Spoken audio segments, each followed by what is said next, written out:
Salam. Akşama xeyir. Ne yaxşı sən gələdin.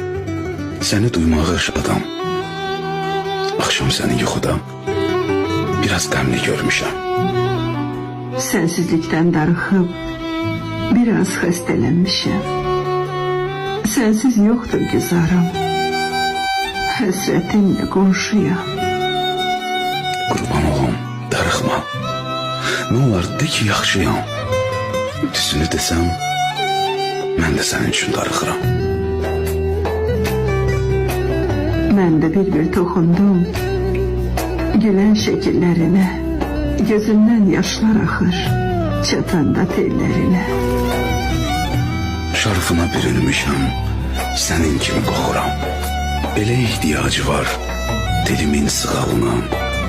Bir qovuşmaq yaraşar bu sevgi nağlına. İnşallah qovuşarıq. Səbirli ol, darıxma.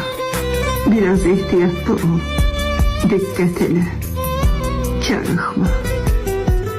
Havalar da soyuyor, əynini qalım elə. Qayğı keş ürəyinin qadasını alım elə. Sən də canını sıxma, qoru biraz özünü. Bu bahar gələcəyəm, tutacağım sözümü. Sən məndən arxayın ol, yolumu gözləyirəm.